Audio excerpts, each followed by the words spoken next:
नमस्कार दोस्तों, अनिरुद्ध डिजिटल में आपका स्वागत है। हमने हमारे पिछले वीडियो में देखा था कि सीएसएस ग्रिड क्या होती है।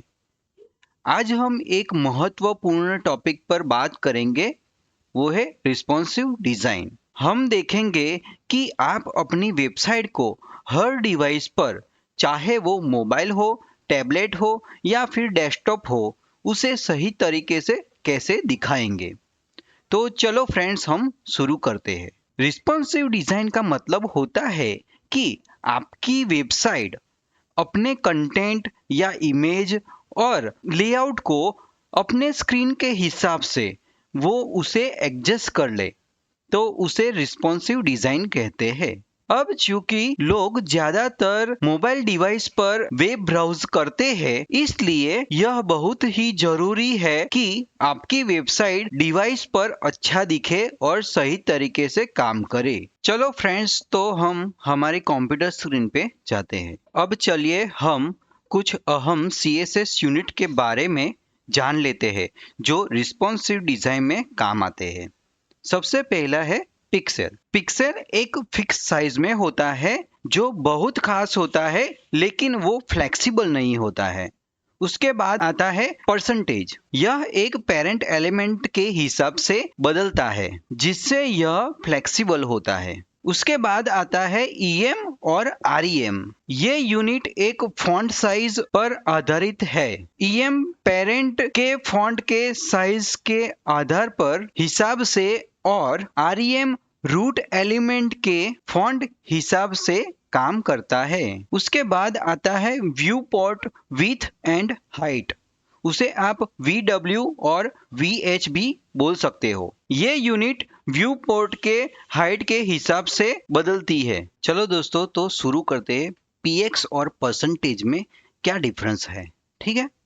तो इन HTML and CSS both pixel and percentage are commonly used unit for the defining the size, but they behave differently.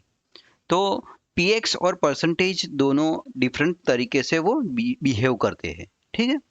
जो पिक्सेल होता है वो एब्सोल्यूट यूनिट होता है, मीन्स वो फिक्स साइज में होता है। It represent the fix size which does not change the regardless of the parent element और viewport size। वो अपने viewport के हिसाब से वो उसको चेंज नहीं करता है, वो फिक्स हो जाता है। और it is commonly used for the precise control over the element size। तो हमें कुछ फिक्स साइज चाहिए, तो इसके लिए हम वो पिक्सेल यूज करते हैं। और परसेंटेज होता है जो वो रिलेटिव यूनिट होता है, तो वो व्यू पोर्ट के हिसाब से वो डिफरेंट साइज अपनी ले लेता है, परसेंटेज के हिसाब से लेता है, ठीक है। Percentage is relatively unit. It defines the size relative to the parent element's size. For example, if you set an element's width to 50 percentage, it will take the 50 percentage of the width of its parent element। यहाँ पे मैंने क्या किया है, एक container लिया है और उसको उसको क्लास दिया है, एक डिव को बॉक्स 1 दिया है और बॉक्स 2 दिया है। जो बॉक्स 1 है वो px दिया और यहाँ पे मैंने परसेंटेज दिया है। तो आप यहाँ पे देखोगे तो मैंने कंटेनर की विड्थ रखी है 80 परसेंटेज, ठीक है। और उसकी हाइट 300 पिक्सल रखा है और बैकग्राउंड कलर दिया है। और ये मार्जिन और ऑटो है, ठीक है। उसके बाद मैंने बॉक्स 1 पे 200 पिक्सल दिया है और यहाँ पे मैंने विथ 50 परसेंटेज रखा है। तो चलो फ्रेंड्स, हम ये देखते हैं ब्राउज़र में। देखो फ्रेंड्स, मैंने एक कंटेनर लिया है, उसकी विथ 80 परसेंटेज रखी है और बॉक्स 1 है उसको उसकी विथ 200 पिक्सल रखी है और बॉक्स 2 को 50 परसेंटेज रखा है। तो जितना भी हमारा ये ग्रे कलर का कंटेनर है उसके हिसाब से ये 50 परसेंटेज लेगा और ये फिक्स रहेगा 200 पिक्सल। देखो हम यहाँ पे क्लिक करेंगे तो ये स्क्रीन को बड़ी छोटी कर सकते हैं। तो मैं ये छोटी स्क्रीन करता हूँ तो ये इसके हिसाब से वो छोटी होती है, पर ये फिक्स हो जाती है। देखो इसको हम अगर यहाँ पे ओवर करेंगे तो वो 200 फिक्स रहती है, पर इसकी साइज आप देखोगे तो अभी 155.19 है, पर इसको बड़ा करेंगे तो इसकी साइज ऐसे बढ़ जाती है। देखा, अभी 351 हो गई है। तो ये अपने कंटेनर के हिसाब से वो अपनी साइज काउंट करता है और ये फिक्स हो जाता है।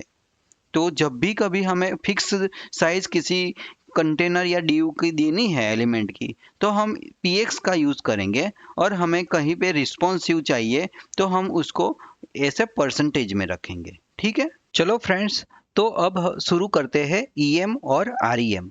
EM का मतलब क्या होगा कि वो अपने पेरेंट एलिमेंट के हिसाब से उसकी फॉन्ट साइज है वो काउंट करेगा। और REM जो अपने रूट HTML होगा उसके फॉन्ट के हिसाब से वो फॉन्ट साइज काउंट करेगा।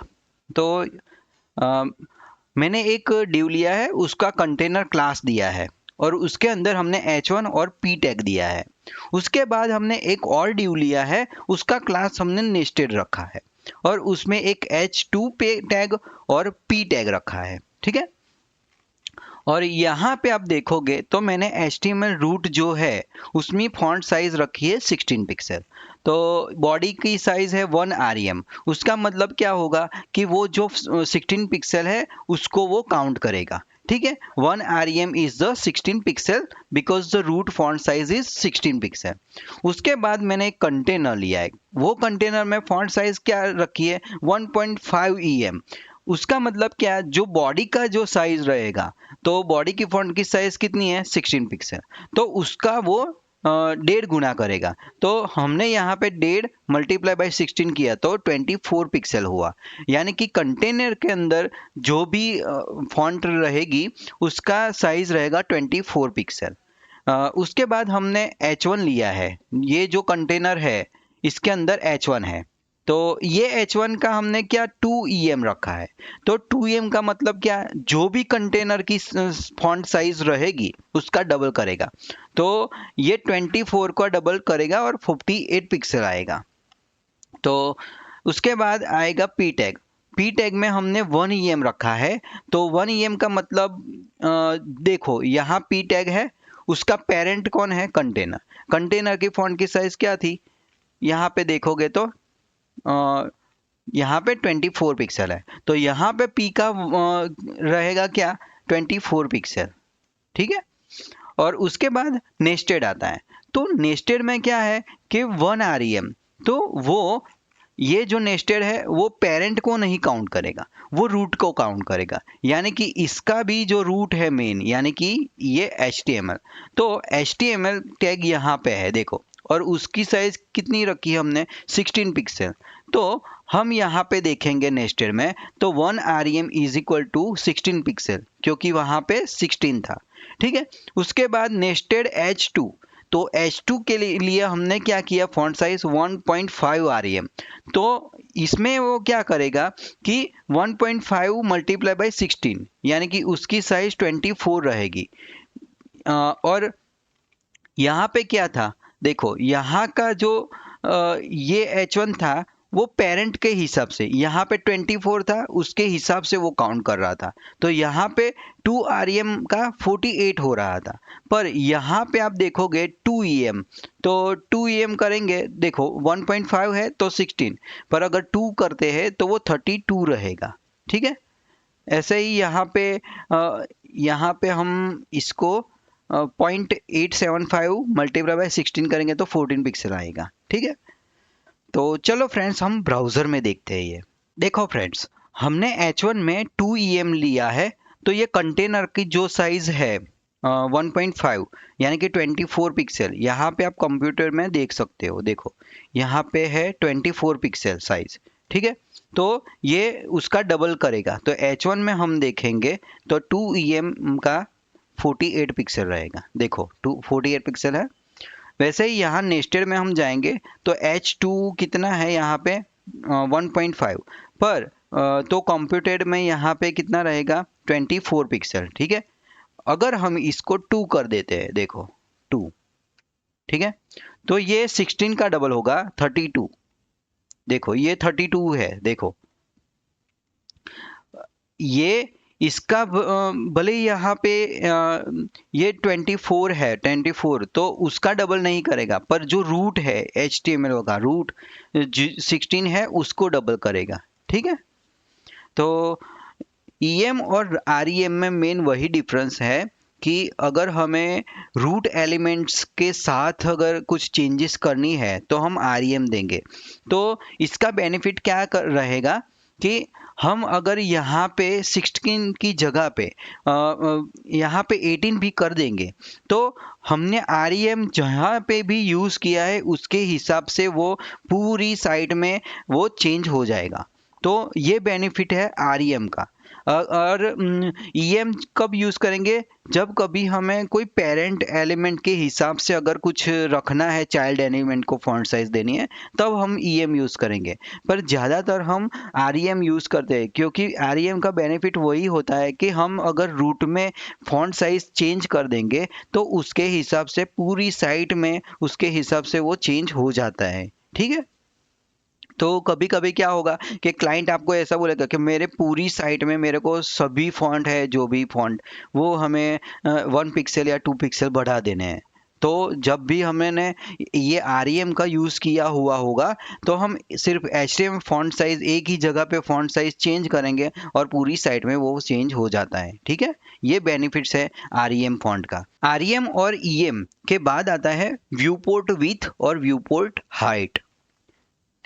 व्यूपोर्ट विथ का मतलब क्या होता है कि देखो यहाँ पे in HTML and CSS viewport width and viewport heights are relative units that are based on the dimension of the viewport. यानी कि जो भी पार्ट हमें विजिबल होता है ब्राउजर में उसको हम व्यूपोर्ट बोलते हैं। ठीक है, the visible area of the browser window उसको व्यूपोर्ट बोलेंगे। These units are useful for the creating the responsive designs that adjust according to the size of the viewport. Viewport के हिसाब से वो अपनी साइज ले लेगा, वो बेनिफिट्स है। ठीक है, तो मैंने एक कंटेनर लिया, उसमें box 1 और box 2 दिया है। तो चलो हम ब्राउज़र में देखते हैं। ब्राउज़र में आप देखोगे तो मैंने कंटेनर लिया है और कंटेनर को 100 VW दिया है और हाइट भी 100 VH दिया है। यानी कि जितना भी हमें दिखेगा यहाँ पे वो उतना काउंट ले लेगा। ठीक है, और उसके बाद हमने बॉक्स 1 दिया है, उसको 50 VW दिया है कि जितनी भी होगी व्यू पोर्ट उसका 50% वो लेगा। तो देखो हम यहाँ से बढ़ाएंगे तो वो बढ़ जाएगा। देखो इसका ब्राउज़र है ना मेन, देखो इसको बड़ा छोटा करेंगे तो ये बड़ा छोटा होगा। ठीक है, उसके बाद आता है ये वाला हाइट। यहाँ पे क्या है, हमने क्या किया है कि 30 VH रखा है। अगर इसकी हाइट बड़ी छोटी करेंगे तो इसके हिसाब से ये छोटा और बड़ा होगा। देखो यहाँ से बहुत बड़ा हो गया और इसको छोटा करेंगे तो देखो ये छोटा हो रहा है। ठीक है, तो ऐसे वो VW और VH का हम यूज़ कर सकते हैं। फ्रेंड्स, उसके बाद आता है रिस्पॉन्सिव। रिस्पॉन्सिव डिज़ाइन के अंदर हम मीडिया क्वेरी लिख के भी हम रिस्पॉन्सिव डिज़ाइन बना सकते हैं। तो मीडिया क्वेरी में क्या होगा कि हम SM@मीडिया और मैक्स विथ 900, तो 600 से लेके 900 तक टैबलेट होता है। ठीक है, और सबसे जो छोटी स्क्रीन होती है उसको हम 600 तक रखते हैं। तो 320 से लेके 600 तक मोबाइल रहेगा। मोबाइल की स्क्रीन के लिए हम कुछ भी मीडिया क्वेरी लिखेंगे और 600 से 900 तक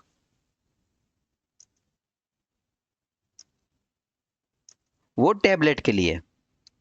ठीक है, और 900 से जो भी ज़्यादा होगा जितना भी, तो वो हम डेस्कटॉप या फिर बड़ी स्क्रीन है उसके लिए मीडिया क्वेरी लिख सकते हैं। तो मेन यहाँ पे देखो 320 से शुरू होता है, उसके बाद आता है 600। आप उसके पहले 425 भी रख सकते हो, 600, 768, फिर 991, 1040 और 1200 और 1400। ऐसे अलग अलग अपने स्क्रीन के हिसाब से हम ऐसी मीडिया क्वेरी लिख सकते हैं। तो अभी के लिए आपको समझाने के लिए मैंने यहाँ पे एक 600 की ली है जो 320 से 600 तक की मीडिया क्वेरी को सपोर्ट करेगा। ठीक है, यानी कि जो भी जितनी भी छोटी स्क्रीन है उसमें ये रहेगा, उससे बड़ी जो स्क्रीन होगी उसका H1 इतना रहेगा और उससे जो बड़ी होगी उसका H1 3 REM होगा। तो जैसे ही हम बड़ी स्क्रीन है वहाँ पे 3 REM लेगा, उसके बाद छोटी स्क्रीन होगी तो 2.5 REM साइज लेगा फॉन्ट, और उसके बाद 2 REM। ठीक है, तो चलो फ्रेंड्स हम ब्राउज़र में ही देखते हैं तो हमें पता चलेगा। देखो फ्रेंड्स, हमने H1 लिया, कंटेनर रखा है और उसको हमने, ये जो बॉडी है उसकी फॉन्ट साइज है 16 पिक्सल और H1 है वो 3 REM है। उसका मतलब क्या, 16 का 3 गुना हो जाएगा, तो यहाँ पे उसकी साइज रहेगी 48 पिक्सल। ठीक है, जैसे जैसे हम इसको छोटा करेंगे तो देखो यहाँ पे हम क्लिक करेंगे तो इसको हम छोटा बड़ा कर सकते हैं। तो हमने वहाँ पे क्या लिखा था, 900 पिक्सल, आप यहाँ पे देखोगे कि 900 पिक्सल, तो वो 2.5 REM हो जाएगा। हम इसको यहाँ से छोटा कर सकते हैं। ठीक है, आप एरो से ऐसे छोटा कर सकते हो। ठीक है,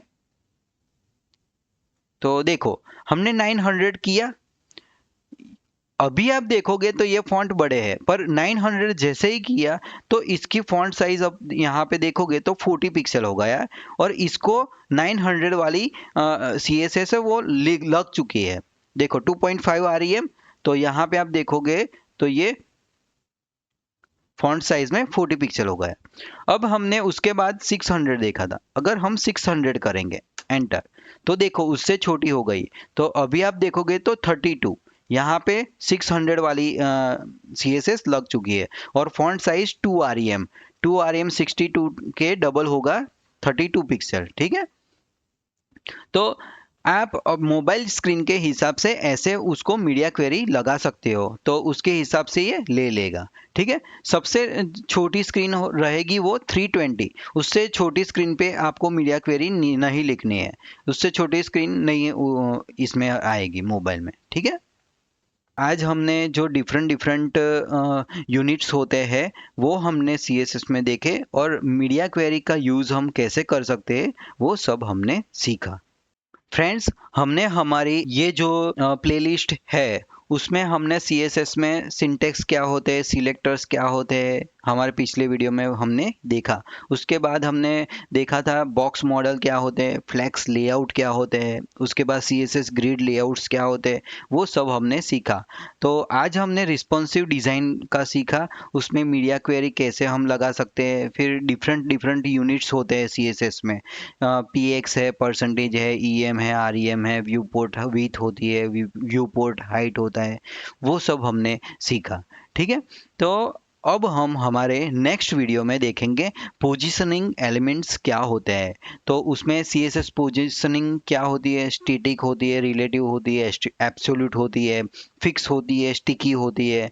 तो ये अलग अलग प्रकार से वो पोजीशन हम कोई भी एलिमेंट है उसको दे सकते हैं, तो वो सब हम सीखेंगे। उसके बाद उसमें हम देखेंगे जेड इंडेक्स कैसे, कि कोई एलिमेंट है, एक एलिमेंट के ऊपर दूसरा एलिमेंट अगर आता है तो हमें वो उसको अप या डाउन, पेज अप या पेज डाउन बोल सकते हो, तो उसको कैसे कर सकते हैं वो जेड इंडेक्स से हम कर सकते हैं, तो वो सब हम सीखेंगे। ठीक है फ्रेंड्स, आज के लिए इतना ही। फ्रेंड्स, अगर आपको वेबसाइट डिजाइनिंग स्क्रैच से सीखना है तो आप मेरे चैनल को लाइक कीजिए, सब्सक्राइब कीजिए और अपने फ्रेंड्स को सबसे ज़्यादा शेयर कीजिए। Thank you friends.